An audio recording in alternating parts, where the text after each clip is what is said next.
조금만 뒤로 갈게요. 네. 취직은 생산을 하는 거고요. 그 다음에 우리 모두 취직은 돈을 벌기 위해서 하는 거고요. 네. 그리고 돈이 목적이 되면 안 된다고 말씀하시는 대부분의 분들은 이제 돈을 돈을 벌기 위해서 일하는 게 아니라 일을 하면 돈이 따라오는 거고, 그 다음에 돈은 단순히 일을 계속 지속할지 말지, 이 일이 필요한지 안 하는지, 이것 자체만 의사결정하기 위해서 필요하다라고 합니다. 네, 어느 정도 맞는 말인 것 같고, 공감이 잘 안 되기도 하는 부분도 있죠. 근데 뭔가 저도 개인 사업을 하면 할수록 좀 더 이런 사고에 가까워지려고 좀 노력을 많이 하게 되는 것 같기는 해요. 네. 그래서 우리가 해야 될 것 중에서 가장 중요한 거는, 결국에는 우리가 취직을 하고 싶으면은, 결국에 우리가 가장 잘 알아야 될 거는 우리가 무슨 일을 하고 있는지에 대해서 명확하게 이해를 하고요. 그다음 이것이 고객에게, 우리 아니면은 회사에게 어떠한 도움이 되는지, 회사는 이게 왜 필요한지에 대해서 우리가 이해할 수 있어야 돼요. 그리고 그러기 위해서 그리고 우리는 또 돈을 언제 지불을 하는지에 대해서 또 고민을 다시 한번 해볼 필요가 있을 것 같은데요. 사실은 뭐 돈을 언제 지불을 해야 되느냐, 뭐 돈은 무엇에 대한 대가냐, 이 이야기는 사실은 지난주 내내 했던 이야기도 합니다. 네. 우리가 일단은 돈을 지불할 때 가장 흔할 때는 무언가 원하는 게 있을 때예요. 뭐 맛있는 게 먹고 싶을 때, 아니면은 뭐 친구들과 즐거운 시간을 보내고 싶을 때, 친구랑 대화를 하고 싶을 때, 뭐 카페에 간다든지, 뭐 다양한 것들 있죠. 곰곰이 돌이켜 보면은 우리가 돈을 쓰는 경우는 거의 두 가지로 다 국한되는 것 같습니다. 돈이 원하는 게 있을 때랑 필요한 게 있을 때. 사실 두 개념도 사실은 다 똑같은 것 같기도 한데요. 네. 굳이 따지면은 다 니즈라는 말로 하나 퉁쳐질 수 있고요. 조금 더 뭐 세부적으로 가면 니즈랑 원츠, 요 차이에 대한 이야기일 수도 있는 것 같은데요. 사실은 뭐 다르면서도 같은 말인 것 같고요. 결국에는 우리는, 네, 그 페인 포인트를 해결할 때, 우리가 갖고 있는 페인 포인트를 해결할 때 돈을 지불하고요. 그 다음에 우리가 뭐 누군가의 페인 포인트를 해결해 줄 때 돈을 받습니다. 뭐 가령 예를 들면 회사 같은 경우에 우리가 취직을 한다라고 놓고 봤을 때, 뭐 작은 의미에서는 뭐 어떠한 포지션을 뽑아요. 뭐 그 보통은 이제 어떤 포지션에 공석이 있어서 취업을 하는 경우는 높은 연봉을 주지는 않아요. 그냥 단순히 구멍난 것을 메우는 정도 수준이거든요. 그러니까 우리도 무언가를 수리를 할 때라든지, 그냥 단순히 뭔가가 결함이 있었고 요거를 고치는 정도에 대해서는 높은 비용을 지불하려고 하지 않아요. 근데 우리가 뭔가 더 거대한 것들도 있고 완전히 새로운 것을 시작하려고 할 때는 그보다 더 큰 비용을 지불하려고 합니다, 평균적으로. 그래서 만약 가령 예를 들어 회사에 뭐 TO가 있어요, 공석이 있어요. 그럼 이 공석을 메우기 위한 사람을 사람을 채용을 할 때에는 보통은 높은 비용으로 주고서는, 높은 월급을 주고서 채용하려고 하진 않아요. 왜냐면 그에 따른 해결하려고 하는 목표, 뭐 페인 포인트는 단순히 우리 회사에 뭐 디자인 파트가 없어요, 개발 파트가 없어요, 이걸 맡았던 사람이 떠났어요, 그래서 이 사람을 이 자리를 다시 채워야 돼요 정도 수준의 문제거든요. 그래서 지금 회사에서는 이게 없어서 발생한 문제가 딱히 크진 않습니다. 근데 이 회사가 해결하려는 문제가 커지면 커질수록 이 비용에 대해서 더 높은 비용을 지불하려고 하는 의지도 생기고요. 네. 그리고 이런 것들을 우리는 일컬어서 밸류 프로포지션이라고 합니다. 네. 우리가 비용을 지불하는 사람에게 제공해주는 가치, 고객에게 제공해주는 가치를 바로 밸류 프로포지션이라고 해요. 네. 이거는 밸류 프로포지션 캔버스인데요. 이번에는 뭐 간단하게 읽고 넘어가겠지만은, 아마 기본 프로젝트 내지 심화 프로젝트를 진행할 때는 우리가 직접 밸류 프로포지션 캔버스를 그릴 예정이에요. 네, 밸류 프로포지션의 캔버스는 크게 보면은 왼쪽에 있는 영역과 오른쪽 영역으로 나뉘고 있어요. 네, 네. 일단은 뭐 왼쪽부터 볼까요? 왼쪽에는 밸류 프로포지션은 그 일을 할 때 얻고 싶어하는 이득, 그 다음에 페인 포인트, 그 다음에 고객이 반드시 해야 되는 일들을 정의하고요.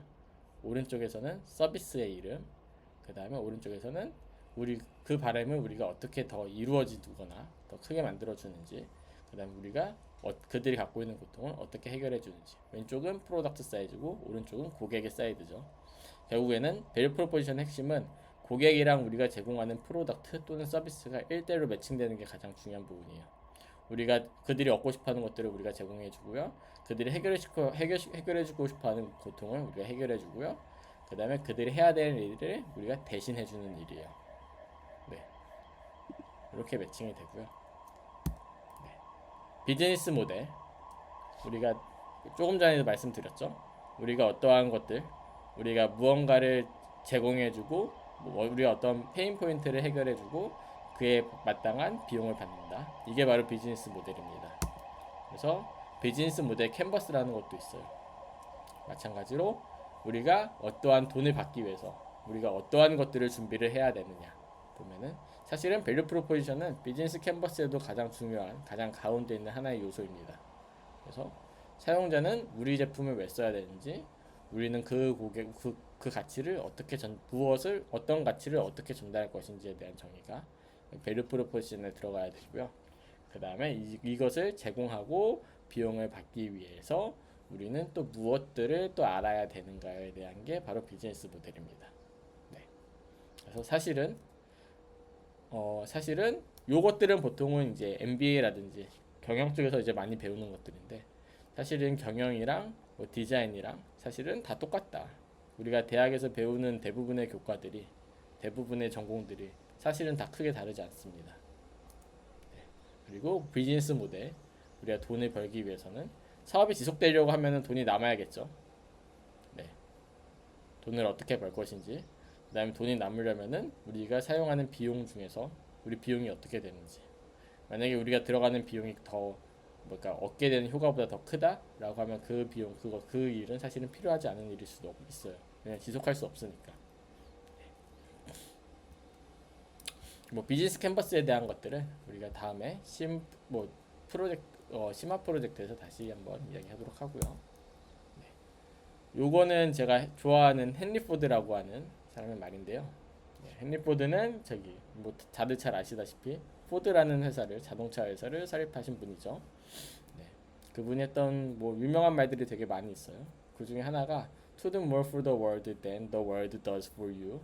That is success란 말이 있거든요. 그러니까 세상에게 더 많은 일들을 기여를 하고 그 중에 일부를 가져가는 것을 성공이라고 한다고 합니다. 그리고 대부분의 부자들이 우리가 성공했다라고 느끼는 부자들은 사실은 세상에 정말 많은 큰 성과들을 만들어내고 그 중에 일부를 돈으로 가져간 거겠죠. 그리고 네, 요 개념을 잊지 않고 일을 하시면은 더 좋은 결과가 있지 않을까 생각을 합니다. 결국에는 지금까지 계속 돈 이야기만 하게 됐던 그렇게 것인데요. 혹시 더 진행하기 전에 혹시 궁금하신 점 있으실까요? 네. 네, 없으시면은 더 이야기하면 되도록 하고요. 우리 취업은 아까도 말씀드렸다시피 회사가 돈을 지불하는 겁니다. 여러분에게 취업을 했다는 거는 여러분이 회사한테 돈을 받는다는 거예요. 그러면 회사는 직원을 왜 뽑을까? 네, 문제를 대신 발견해주고 대신 해결해주길 바라기 때문에 뽑는 거겠죠. 뭐 작게 보면 두 가지일 거예요. 뭐 크게 보면 두 가지일 수도 있을 것 같아요. 회사의 고객의 문제를 대신 발견해주고 대신 해결해주는 것도 방법일 거고요. 아니면 회사가 갖고 있는 문제를 발견해주고 해결해주는 것도 방법일 거예요. 보통 그 두 가지 케이스를 위해서 회사는 여러분을 채용을 하고 그에 합당한 비용을 지불하려고 할 것입니다.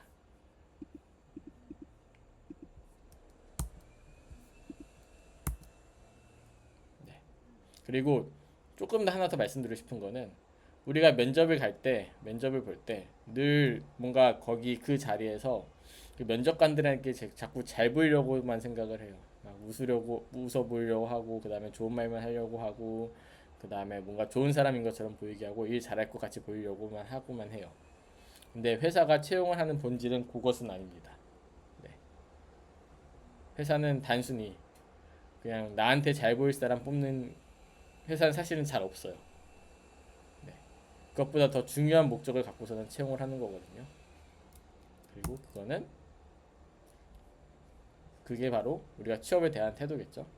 그리고 우리가 취업을 대하는 태도를 통해 갖고서는 태도를 얻을 수 있는 방법으로는 그 태도를 그러니까 여러분이 갖고 취업에 대한 태도를 확인할 수 있는 방법으로는 뭐 자기소개서라든지 이력서라든지 포트폴리오라든지 면접, 네, 요 네 가지 통했고, 요 네 가지 통해서 뭐를 알고 싶어 하냐면은, 네, 문제를 회사의 문제를 대신 발견해주고 해결해줄 수 있는 역량을 발견하길 원해요.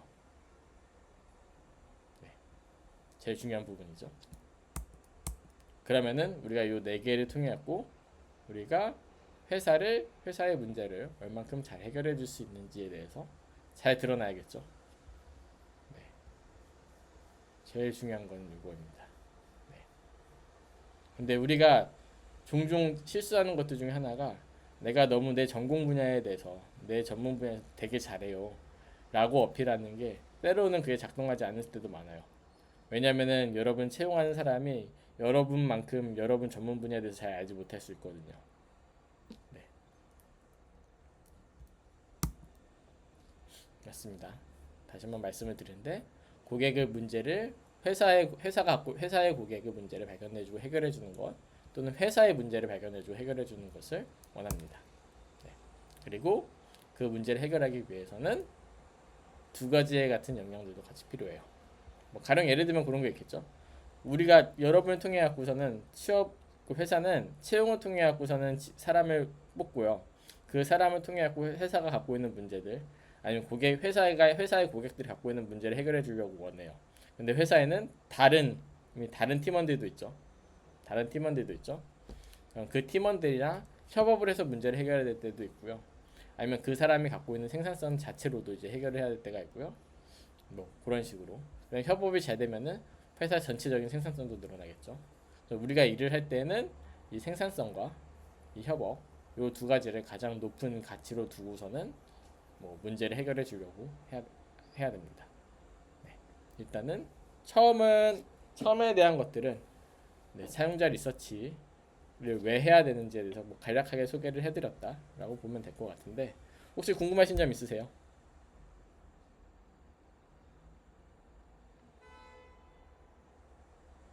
아니, 하시고 싶은 말씀 있으시면은 해주시면 좋을 것 같습니다.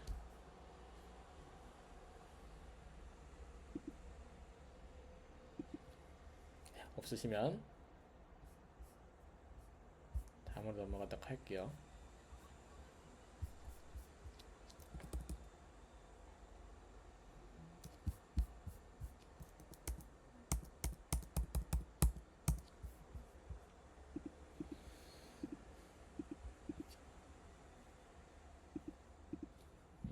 네, 잠시만요.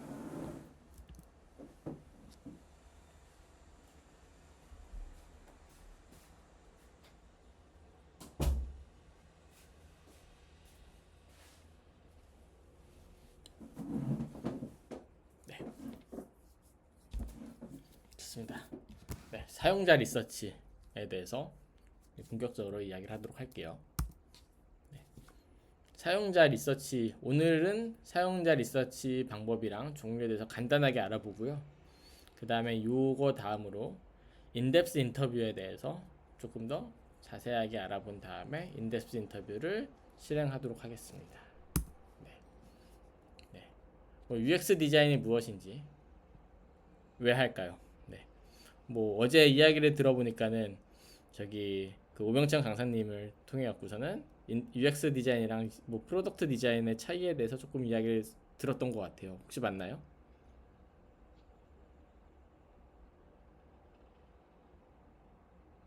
네, 채팅으로 남겨주세요.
좋아요. 네, 원우님께서 네, 디자인 프로세스 뭐 트렌드 법칙 설명해 주시고 뭐 UX 디자인이랑 프로덕트 디자인의 차이. 그럼 UX 디자인이 무엇인지에 대해서 말씀해 주실 수 있나요? 다들? 네. 조금 더 적극적인 참여를 위해서 오늘부터는 뭐 제가 뭐 말씀을 뭐 마이크 켜고 말씀해 주시면 더 좋을 것 같고요. 네. 아니면은 제가 지목을 하고 그러면 지금 그분께서 마이크를 켜고 말씀을 하는 방식으로 그렇게 하면 좋을 것 같아요. 네. 네. 원우님 그 채팅을 해주셨으니까 네. 어제 오병창 강사님이랑 이야기를 했을 때 네, 프로덕트 디자인이랑 UX 디자인의 차이는 뭐였었나요?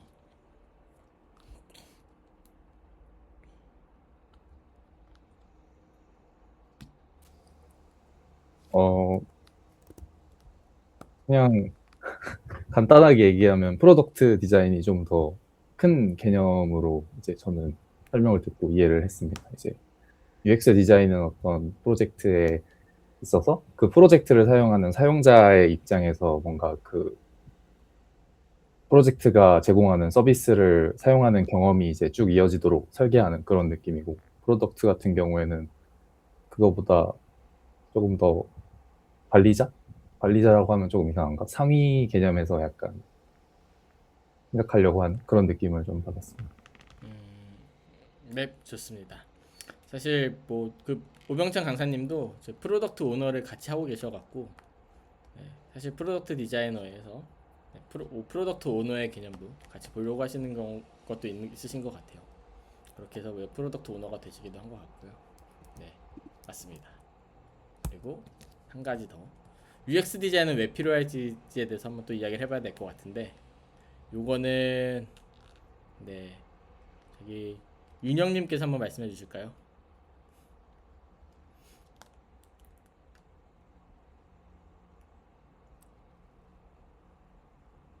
네, 어떻게 생각하세요?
가스레인지를 예시로 들어서 설명해 주신 것처럼 사용자에게 직관적이게 제품을 전달하면서 사용성을 높일 수 있도록 하기 위한 것인 것 같습니다. 좋습니다.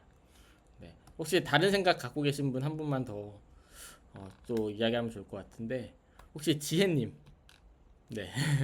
UX 디자인은 왜 해야 될까요? 왜 필요할까요?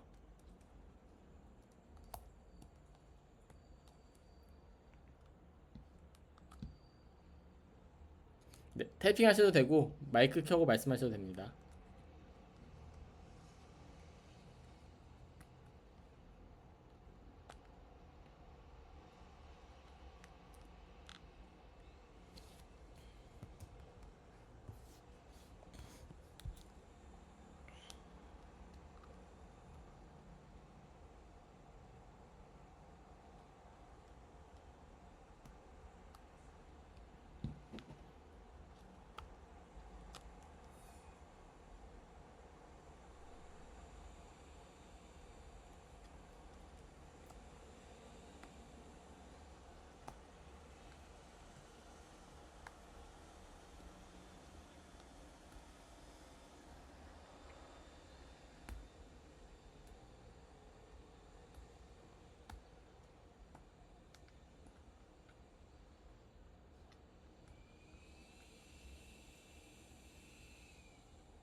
사용자가 제품을 보고 올바르게 의도에 맞게 사용하기 위해서 필요하다고 생각합니다. 네, 그것도 맞는 말인 것 같아요.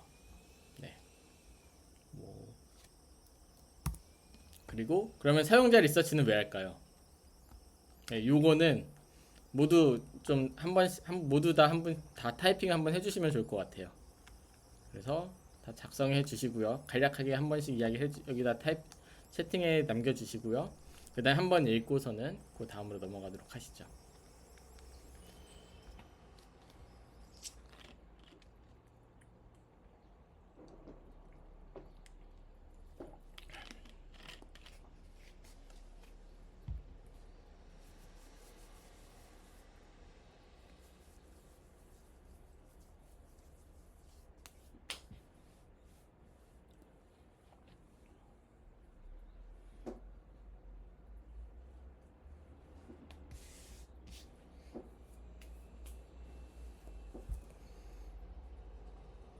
개발자가 원우님께서 가장 먼저 말씀해 주셨는데요. 개발자가 본인이 사용자라고 생각하고 준비하는 데는 한계가 있어서 그런 것 같습니다. 항상 근거를 찾으려고 하고 논리적으로 뭔가를 설계하려고 하는데 실제 제품을 이용하는 사용자는 그렇지 않은 경우들이 많은 것 같아서요. 문제 발견 시 사용자 관점을 이해하기 위해 진행한다고 생각합니다.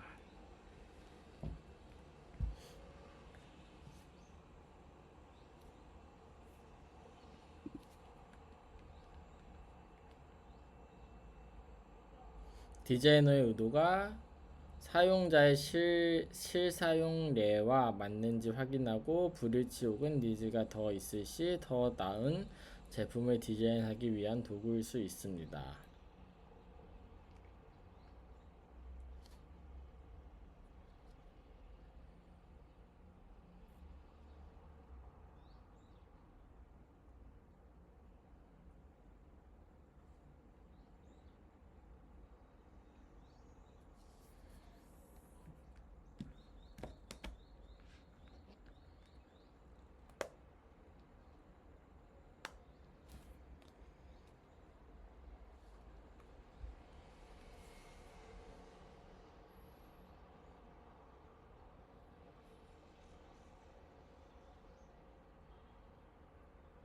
사용자가 원할 거다라는 추상적인 이유가 아니라 페인 포인트를 나타내는 객관적 수치를 찾고 리소스를 줄이는 등의 위험을 최소화시키기 위해서입니다. 정확한 사용자를 정의하고 리서치를 통해 사용자들의 니즈와 페인 포인트는 무엇인지 정확하게 알기 위해서인 것 같습니다.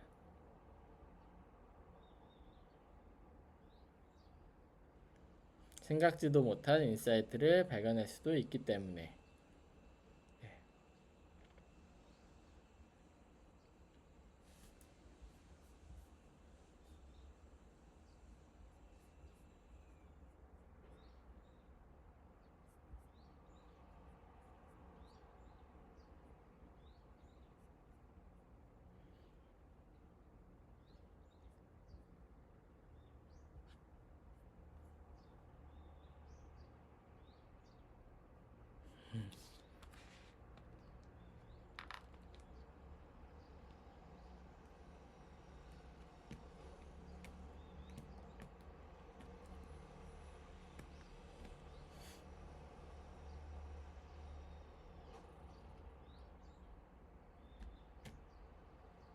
네, 조금 네, 좋습니다. 연희님, 윤영님, 수민님, 좋아요. 유나님, 연희님도 다시 읽어볼까요? 기업이나 디자이너의 추측만으로 진행하는 것이 아니라 실제 사용자들의 행동이나 필요를 이해하기 위해서라고 생각합니다. 그 과정에서 시간과 비용도 아낄 수 있고요. 윤영님, 사용자 의견을 수집하면 정확한 데이터를 알 수 있고 논리적으로 설득하기 위한 것 같습니다. 네, 누구를 설득할까요? 네, 수민님, 진짜 사용자의 행동과 니즈를 이해하기 위해서 필요한 것 같습니다. 유나님, 실제 사용자의 불편함을 해결하고 제품과 서비스가 실제 시장에 성공할 수 있도록 돕는 과정인 것 같습니다. 고객 유지와 충성도에도 영향이 있는 것 같습니다. 제품을 사용할 사람들을 타겟팅할 수 있지만 그 타겟팅할 이유가 필요하기 때문입니다. 제품 개발 과정에서 시행착오를 줄여주는 의미가 있는 것 같습니다. 네, 모두 좋은 말씀이시고요. 네, 감사합니다. 그리고 그쵸. 결국에는 그 시작점은 우리가 말하는 사용자 리서치 시작점은 내가 사용자일까라는 질문에서 하죠. 그러면 우리 물건을 만드는 것은 우리인데 무언가를 만드는 것은 우리인데 우리가 사용자이지 않는다는 게 가장 큰 이유였던 것 같아요. 네.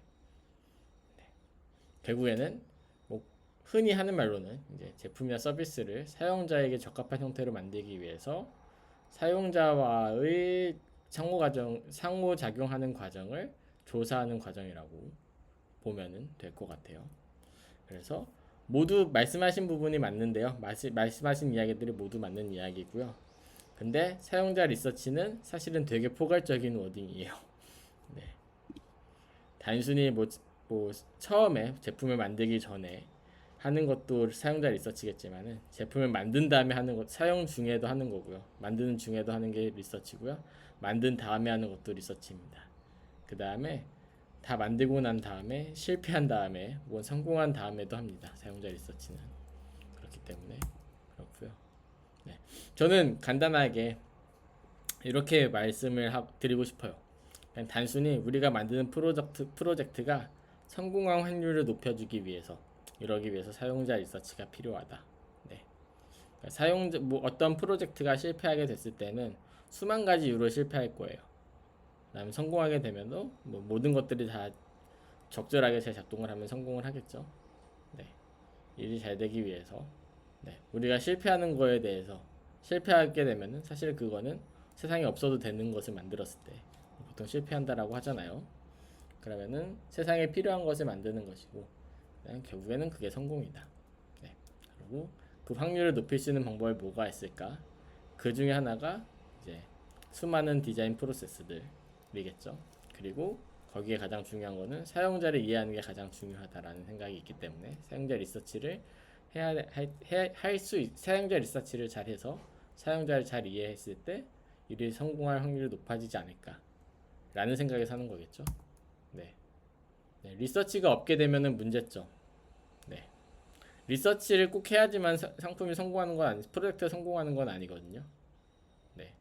리서치를 하지 않으면은 뭐 흔히는 이런 두 가지 이슈들이 가장들 있는 것 같아요. 네. 프로젝트를 리딩하는 사람이 일단은 이 프로젝트에 대한 확신이 없어요. 왜 이 프로젝트를 해야 되는지, 왜 이 방식이어야 되는지. 그다음에 프로젝트 리더는 차라리 혼자 프로젝트를 하면은 실패하면 되는데 이제 수많은 이제 같이 일하는 팀원들을 데리고서는 프로젝트를 진행을 하게 되면은 더 확신이 필요하게 됩니다. 그다음에 기간도 길어져요. 기간이 길어지면서 처음에는 되게 확신에 차고서 시작을 했는데 하면 할수록 이 확신이 점점 떨어집니다. 점점 자신감이 떨어져요. 그렇기 때문에 근데 리서치가 있으면은 이 부분에 대해서 좀 더 길게 끌고 갈 수 있는 힘이 생깁니다. 그리고 두 번째로는 구성원들이 동기가 부여되지 않아요. 네. 보통 가장 큰 이슈는 두 가지였던 것 같아요. 리더가 확신이 떨어지거나 아니면은 구성원들이 동기를 잃거나. 네. 구성원들도 사용자들 이거 정말 필요한 거네 라고 하면 조금 더 열심히 하고 오랫동안 뭐 잘하려고 하는 욕구도 더 생깁니다. 네. 그렇기 때문에 리서치가 필요하겠죠. 사실은 리서치 여러분이 생각하는 리서치가 리서치를 왜 해야 되는지 정답을 찾기 위해서 했던 건 아니고요. 그냥 우리 모두 다 다른 이유로 뭐 리서치를 한다라고 생각을 하는데 그거에 대해서 잠깐 이야기를 하고자 했던 거고요. 리서치는 크게 보면 프라이머리 리서치랑 세컨더리 리서치라고 합니다. 이 리서치가 있습니다. 뭐 굳이 한국말로 굳이 번역하면은 뭐 직접 조사랑 간접 조사인데 그냥 저에게는 프라이머리 리서치랑 세컨더리 리서치가 더 익숙해요. 네. 프라이머리 리서치는 내가 궁금한 내용을 직접 조사하는 거예요. 그리고 내가 새로운 인사이트를 발견을 하는 거고요. 네. 우리가 흔히 말하는 인터뷰라든지 설문조사 이런 것들은 모두 프라이머리 리서치에 해당합니다. 왜냐면 우리가 직접 리서치를 수행하기 때문이죠. 세컨더리 리서치는 남이 조사한 것을 활용하는 거고요. 보통은 이제 배경 지식을 구축하는 것. 내가 이 분야에 대해서 잘 모르기 때문에 이 분야에 대해서 좀 배우고 이해하기 위해서 하는 게 세컨더리 리서치입니다. 우리가 흔히 말하는 데스크 리서치의 대부분은 사실은 세컨더리 리서치에 가깝다고 보시면 될 것 같아요. 그리고 뭐 그런 것뿐만 아니라 뭐 조금 더 수준 높은 세컨더리 리서치에는 뭐 논문을 확인하는 것들이 있겠죠. 저희 동우님 얼굴이 나와야 됩니다. 네, 해야 합니다. 다시 돌아가서 프라이머리 리서치에 좀 더 소개를 해드릴게요. 프라이머리 리서치의 핵심은 기존 고객이나 잠재 고객을 직접 리서치하는 거예요. 직접 조사하시는 거예요. 여러분 직접 컨택을 하셔갖고 해야 되는 거고요. 그 다음에 인터뷰랑 설문조사가 이게 뭐 가장 흔히 하는 방법이고요. 그 다음에 우리도 인터뷰랑 설문조사를 통해서 프라이머리 리서치를 연습할 예정이에요. 물론 요거 말고도 많습니다. 네, 뭐 요거 말고도 굉장히 많이 있는데 우리 흔히 하는 거는 뭐 인덱스 인터뷰, 뭐 포커스 그룹 인터뷰 이런 것들을 가장 많이 하게 되는 것들이고요. 뭐 더 어려운 것들로는 이제 뭐 코홀트 리서치라는 게 있어요. 뭐 집단에 들어가서 아니면 뭐 쉐도잉 같은 것들 우리가 막 질문하고 이런 게 아니라 단순히 관찰하고 난 다음에 그거를 토대로 오랜 시간 이제 그 조직에 들어가서 관찰을 하고 난 다음에 이것을 토대로 뭐 그 분야를 이해하는 것들 그 조직에 대해서 이해를 하는 것들도 프라이머리 리서치에 해당하게 됩니다. 미국에서는 보통 이 프라이머리 리서치에 대한 가치를 되게 중요하게 둬요. 네. 실제로 뭐 리서치를 할 때도 특히 프라이머리 리서치 중에서도 인터뷰를 특히 더 중요하게 생각을 하는데요. 좀 제가 미국에서 뭐 논문을 쓸 때 좀 제일 좀 당황했던 부분들이 우리가 흔히 말하는 데스크 리서치들. 그래서 막 논문을 보고 뭐 이런 것들에 대해서 너무 요거에 대해서 넌 이건 리서치한 게 아니야 라고 이야기를 들었을 때 좀 처음에는 좀 충격이긴 했었던 것 같아요. 네. 그리고 뭐 인덱스 인터뷰는 한 명을 대상으로 해갖고서는 깊이 있게 리서치를 하는 거고요. 문제를 우리가 어떤 문제를 발견하고 했을 때 이걸 좀 딥하게 이해하기 위해서 왜 그런 건지에 대해서 좀 파악하고 싶을 때 유용합니다. 네, 보통 인덱스 인터뷰를 할 때는 세마이 스트럭처드라고 해요. 네, 그냥 완벽하게 구조화되어 있지는 않고 어느 정도 꽤 구조화시켜갖고 꽤 착실하게 준비를 했는데 꼭 여기에 대해서 완벽하게 하는 게 아니라 요 구조 맞춰서만 하는 게 아니라 그때 상황에 따라서 사용자가 그 인터뷰 대상자가 어떤 답을 하는지에 맞춰 갖고서는 내가 계속 임기응변하는 식으로 구조화되어 있지만은 임기응변하는 식으로 가는 것들 요것을 중심해서 만든 게 이게 세마이 스트럭처드고요.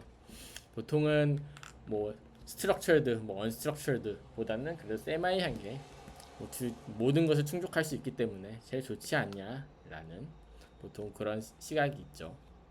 그리고 인터뷰에서 제일 중요한 거는 단순히 뭐 어떤 것들을 물어보는데 끝나는 것보다도 일단은 사용자가 과거에 했던 경험을 통해서 물어보는 게 중요하고요. 뭐 가령 예를 들어서 이 제품이 있으면 쓰시겠어요? 이건 미래지향적인 질문이잖아요. 뭐 물론 이제 보통 이제 그런 질문 하게 되면은 보통 인터뷰 대상자들은 네 쓸 거예요 라고 말을 합니다. 그리고 안 써요. 네, 그래서 미래나 현재나 미래에 대해서 뭐뭐 할 것 같아요? 이런 것들을 물어본다기보다는 과거에 구체적으로 무엇을 했는지에 대해서 추측을 하고요. 그거에 대해서 물어보고요. 그거를 통해 갖고서는 미래에 사용할지 안 할지를 추측을 하는 게 조금 더 중요한 부분이고요. 그 다음에 우리가 세마이 스트럭처드 인터뷰를 할 때 중요한 부분은 그러니까 인터뷰 대상자가 답변을 하는 것을 잘 경청하는 게 중요하겠죠. 늘 당연한 말이지만은 그냥 듣고 끝나면 사실 그건 경청하는 게 아니에요. 그 사람이 한 말을 토대로 그 사람이 답변한 내용을 토대로 거기에 좀 더 딥한 내용들을 다시 한 번 더 물어봐야 돼요. 그래야지 그게 진짜 경청한 겁니다. 네. 그리고 잊지 말아야 될 거 참가자의 다양성을 확보하는 것. 네. 우리가 한 명을 예를 들어서 뭐 서베이를 할까요? 뭐 서베이가 사실 더 적합한 얘기인 것 같은데 딱 한 명만 물어보게 되면은 이 답은 이 집단을 대표하는 답이 아닐 확률이 높아요. 네. 네. 뭐라 될까? 뭐 동전을 내는 앞뒤가 있잖아요. 딱 한 번 던졌을 때는 앞면 혹은 뒷면이 나오겠죠. 그러면은 이제 그 한 번의 예를 보고서는 동전은 무조건 앞면만 나오는 거야, 무조건 뒷면만 나오는 거야 라고 할 수 없잖아요. 그냥 50대 50대 확률 중에서 하나가 걸렸을 뿐인데, 그러면 이제 횟수가 반복되면 반복될수록 그러면 이제 앞면과 뒷면이 나올 확률이 비슷해지죠. 마찬가지로 참가자의 다양성도 그렇게 확보를 해야 되는 거고요. 그다음 우리가 또 종종 하는 실수 중에 하나는 이제 지문이 중립적이지 못하는 경우가 많아요. 네.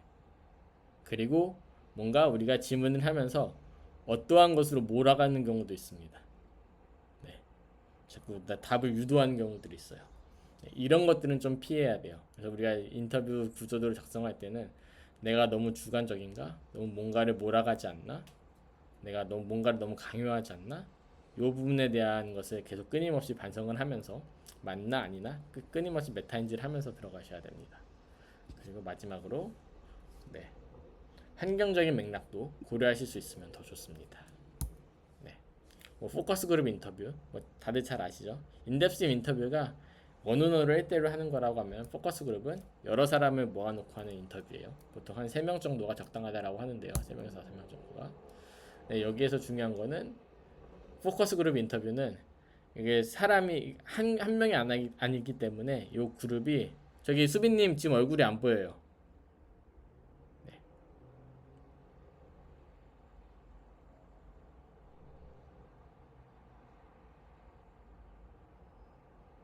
네.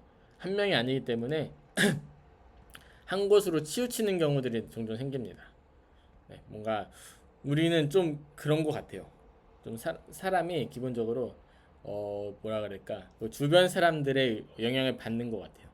그래서 인덱스 인터뷰로 진행했으면은 그냥 뭐 영향을 받지 않고 잘 진행될 수 있는 건데, 특히 공감 능력이 좋으신 분들, 뭔가 이 사람이 했던 말을 아 맞아요 맞아요 하면서 점점 뭐 인터뷰의 방향이 좀 뭔가 그 사람들의 그 구성하고 포커스 그룹의 그 구성하고 있는 사람들에 의해서 흘러가는 경우들이 있거든요. 네, 그거를 특히 조심해야 되는 게 포커스 그룹 인터뷰고요. 그다음에 그룹의 크기는 항상 뭐 적당한 크기겠죠. 너무 사람들이 많아지게 되면은 이 한 사람 한 사람 한 사람의 깊이 있는 이야기를 듣지 못할 거고요. 만약에 반대로 수가 너무 적으면은 그러면 오히려 그냥 인덱스 인터뷰를 하지 라는 생각이 들 수도 있을 것 같아요. 네, 그래서 보통 이상적인 사이즈는 한 3명에서 5명 정도이고요. 사실 아이스 브레이킹이랑 뭐 토론 흐름이라는 것들은 사실 꼭 뭐 포커스 그룹 인터뷰에 해당하는 건 아니고요. 어디든지 아이스 브레이킹이 늘 중요한 부분이고요. 그래서 이 부분도 다 잘 준비해야 됩니다. 네. 그리고 서베이도 마찬가지로 프라이머리 리서치죠. 네, 지금까지 뭐 인덱스 인터뷰라든지 뭐 포커스 그룹 인터뷰가 정성적인 데이터를 원한다라고 하면은 서베이는 정량적인 데이터를 원합니다.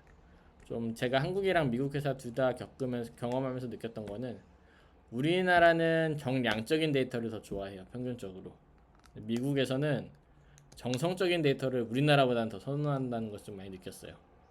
네, 그래서 미국에서는 앞서 말씀드렸던 뭐 인덱스 인터뷰라든지 뭐 포커스 그룹 인터뷰 뭐 이쪽을 조금 더 선호하는 것 같고요. 우리나라에서는 보통 서베이를 통해서 나오는 결과를, 서베이를 통해서 환산할 수 있는 그런 결과들을 보통 선호하는 것 같습니다.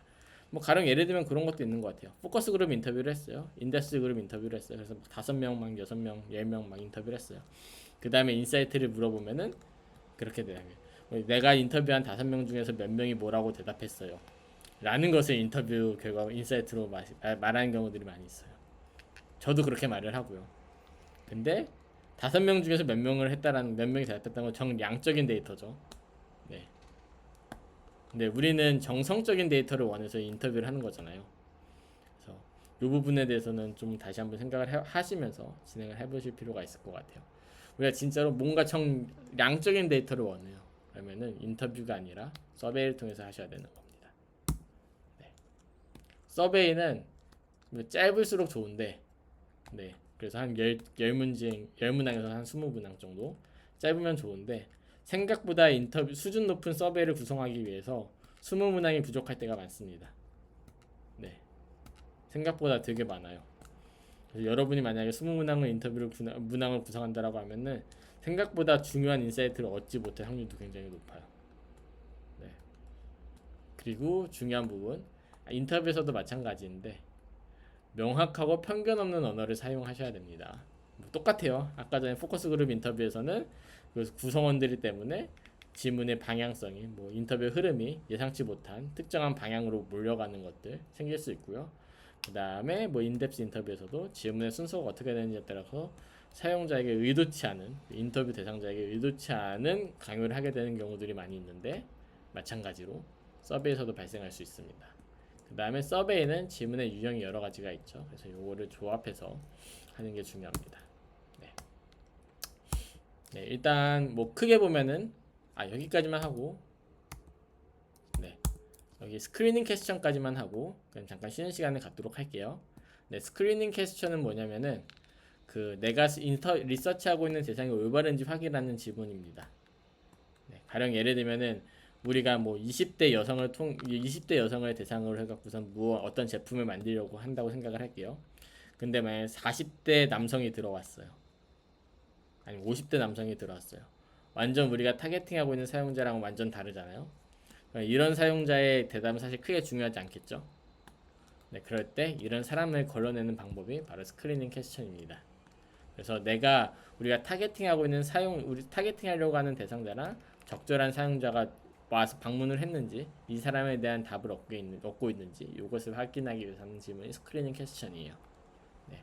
보통 스크리닝 퀘스천을 앞에 달게 되면 좋은 점은 이제 뭐 불필요한 사람들이 응답하는 것을 막을 수 있겠죠. 네. 그래서 스크리닝 퀘스천은 보통 시작할 때 물어보는 경우들이 많이 있고요. 그 다음에 뭐 인터뷰로 진행하실 때에는 사실은 인터뷰를 대상자를 선정을 할 때 그때 확인하고 난 다음에 그 다음에 본 인터뷰를 진행하는 게, 보통은 이제 인터뷰 대상자를 확보하는 것과 인터뷰를 진행하는 데에서는 시간차가 있기 때문에 그것을 통해서 하게 됩니다. 네. 일단은 여기까지 소개를 해드리고요. 뭐 에스노그래피라든지 뭐 그런 것들이 있는데 요거는 조금 더 있다가 쉬는 시간을 갖고 난 다음에 이어서 설명을 해드리도록 하겠습니다. 네, 쉬는 시간 가지셨다가 10시 10분까지 와주시면 됩니다.